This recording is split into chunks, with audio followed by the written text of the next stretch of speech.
पहला प्यार का पहला गम, पहली बारी है आंखें चन, पहला है तन्हाई का ये मौसम। आ भी जाओ वरना रो देंगे हम। हाय हेलो दोस्तों, नमस्कार। पीके मौज मस्ती चैनल पर आप लोगों को मैं पीके श्रीवास्तव अपनी ओर से सबको हार्दिक अभिनंदन करता हूँ, साथ में स्वागत भी करता हूँ। तो दोस्तों, जैसे कि जो भी पुराना स्टूडेंट होंगे मेरा इस चैनल पे, तो सबको पता होगा हिस्ट्री से संबंधित आप लोगों को क्वेश्चन में प्रोवाइड करवा रहा हूँ और फ्री में पीडीएफ प्राप्त कर सकते हैं।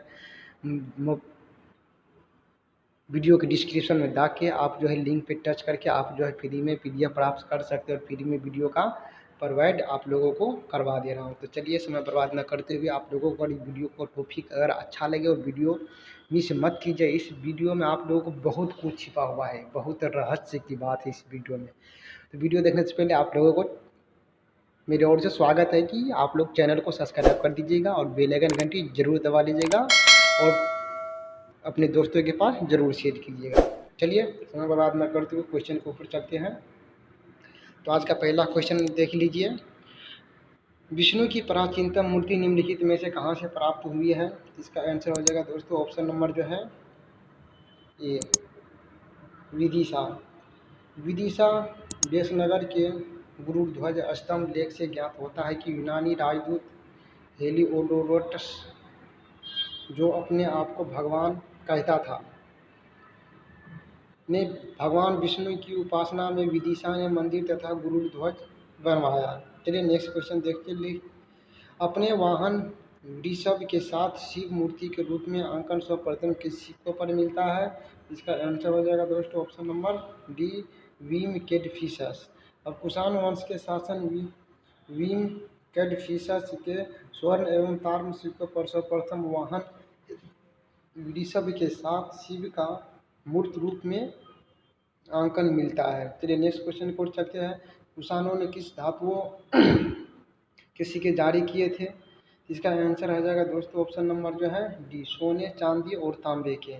कुषाण शासकों ने सोने, चांदी और तांबे के सिक्के जारी किए थे। सोने का सिक्के निक्ष स्वर्ण तथा पाल, चांदी का सिक्का शतमान, तांबे का सिक्का कखनी। निम्नलिखित में से किस ग्रंथ में पश्चात जगत को भारत में निर्यात की जाने वाली वस्तुओं की प्रथम विस्तृत सूची प्राप्त होती है? इसका आंसर हो जाएगा दोस्तों option number B, Periplus of the Erythraean Sea. इसके बाद डिस्क्रिप्शन देख लेते हैं। अज्ञात ग्रीन नाविक द्वारा रचित पेलिपर्स ऑफ द एरिथ्रिशन सी पहली सदी ईस्वी की पुस्तक है। चलिए नेक्स्ट क्वेश्चन को चलते हैं।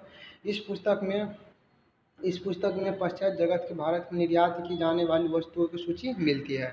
नेक्स्ट क्वेश्चन देख लीजिए। मातृ देवी उमा का नाम किसके सिक्कों पर अंकित है? मातृ देवी, ये जो है दोस्तों मातृ देवी उमा का नाम किसके सिक्के पर अंकित है? इसका आंसर हो जाएगा दोस्तों ऑप्शन नंबर ए, कुषाण। अब अनेक देवी देवताओं का नाम कुषाण शासकों के सिक्के पर उत्तीर्ण मिलते हैं। अंकित देवताओं में से बुध, शिव, विष्णु, महासेन, कुमार, विशाख, उमा आदि का नाम मिलता है। चलिए नेक्स्ट क्वेश्चन को चलते हैं।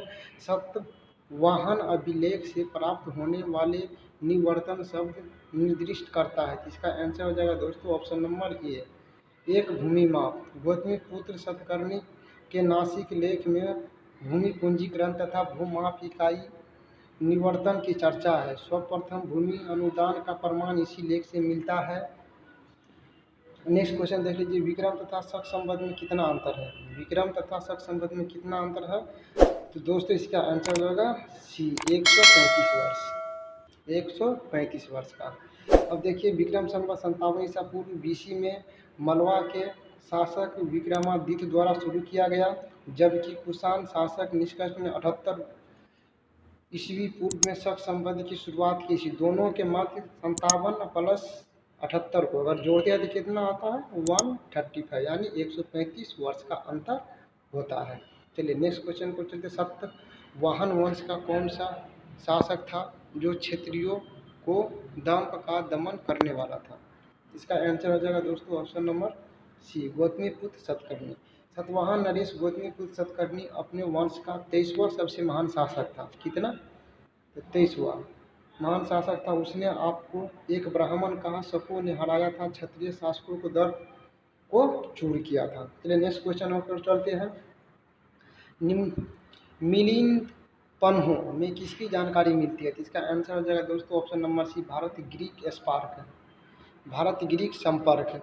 इसके बाद पाली भाषा में रचित ग्रंथ मिलिंद पन्हो की रचना नागसेन ने की है। इस ग्रंथ में हिंद ग्रीक शासक मिनांडर के विषय में सूची मिलती है। गांधार कला में बुद्ध की प्रतिबिंबित किया गया।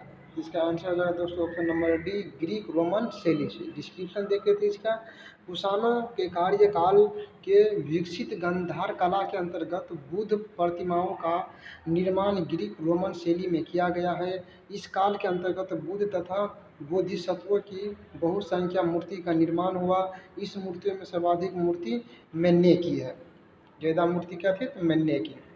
चलिए नेक्स्ट क्वेश्चन को चलते हैं। भारतीय कला में गठी हुई बुद्ध की सबसे प्राचीनतम मूर्ति कहाँ से प्राप्त हुई? इसका आंसर हो जाएगा दोस्तों ऑप्शन नंबर डी, मथुरा से।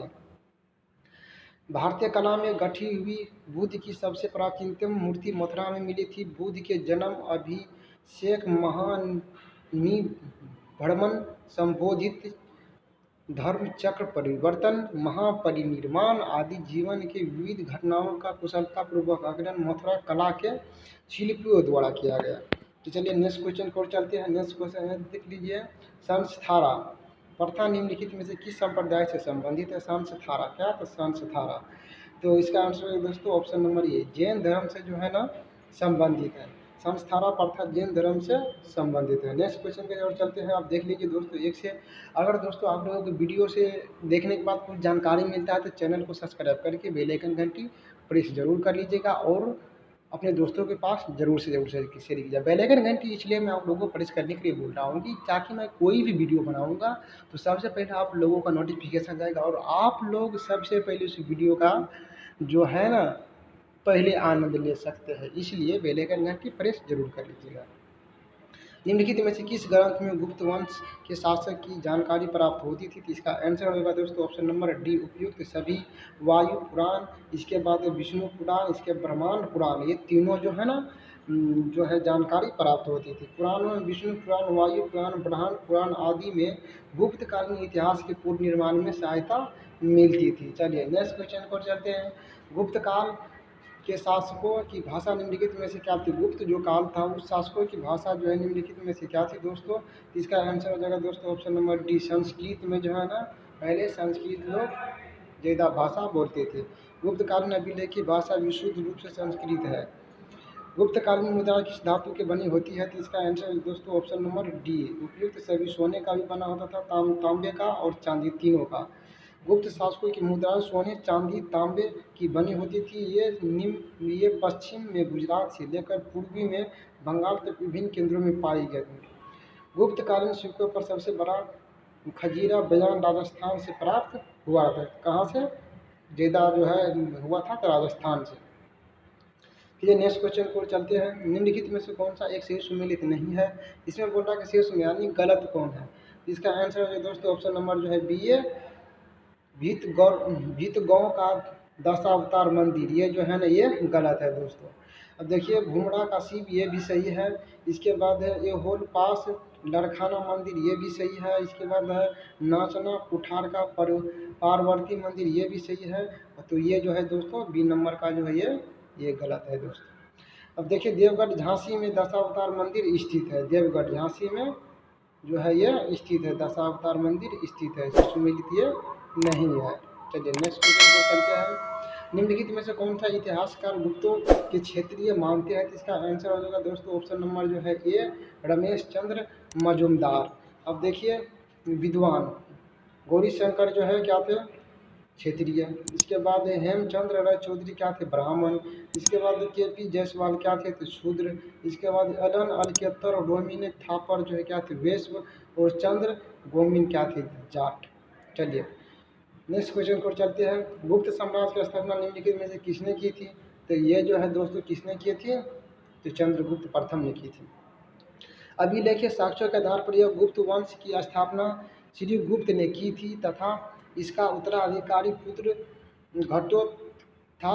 वंशावली में सबसे पहला शासक चंद्रगुप्त प्रथम था, जिसमें महाराजा धीराज की उपाधि ग्रहण की। चंद्रगुप्त प्रथम ने ही गुप्त वंश को एक साम्राज्य की प्रतिष्ठान की। चलिए नेक्स्ट क्वेश्चन को चलते। निम्नलिखित में से किसे गुप्त संवत चलाने का श्रेय दिया जाता है? इसका आंसर हो जाएगा दोस्तों ऑप्शन नंबर जो है ऑप्शन नंबर बी, चंद्रगुप्त प्रथम। गुप्त वंशावली में सबसे पहला शासक चंद्रगुप्त प्रथम था, जिसने महाराजा धीराज की उपाधि ग्रहण की। चंद्रगुप्त प्रथम को एक नए संवत गुप्त संवत चलाने का श्रेय दिया जाता है। इसे गुप्त वंश का वास्तविक संस्थापक माना जाता है। चंद्रगुप्त प्रथम ने निम्नलिखित में से किस राजकुमारी को साथ विवाह किया था? इसका आंसर होगा दोस्तों ऑप्शन नंबर जो है ए, कुमार देवी। मुद्रा साक्ष्यों के आधार पर यह ज्ञात होता है कि चंद्रगुप्त प्रथम ने लक्ष्मी राजकुमारी कुमार देवी को विवाह किया था। किससे? तो लक्ष्मी, कुमार लक्ष्मी, इससे। चलिए नेक्स्ट क्वेश्चन पर चलते हैं।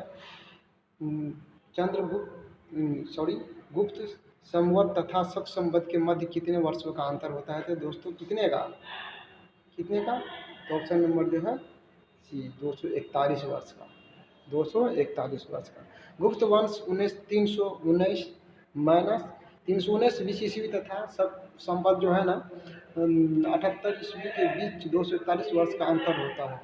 तो अगर आप लोगों को ये चैनल अच्छा लगे, ये वीडियो अच्छा लगे, तो आप लोग चैनल को सब्सक्राइब जरूर कीजिएगा, अपने दोस्तों के पास जरूर शेयर कीजिएगा। समुद्रगुप्त की विजय का वर्णन निम्नलिखित में से कहाँ से प्राप्त होता है? इसका आंसर हो जाएगा दोस्तों ऑप्शन नंबर जो है सी, प्रयाग प्रशस्ति, समुद्रगुप्त के सामाजिक। तो बस आज के लिए इतना ही दोस्तों। अगर आप लोग वीडियो अच्छा लगे तो प्लीज़ चैनल को सब्सक्राइब करके बेल आइकन घंटी प्रेस कर लेना। और इस वीडियो में किसी भी तरह का जो है त्रुटि मतलब गलत पाए, किसी भी तरह का जो गलत अगर शब्द होगा तो आप लोग जो है कमेंट बॉक्स में ज़रूर लिखिएगा, और अपने किस ज़िले से हो, किस राज्य से साथ में वो ज़रूर लिखिएगा। तो बस आज के लिए इतना ही। बस मिलते हैं अगले टॉपिक के साथ अगले दिन। तो बस आज के लिए इतना ही। Okay bye.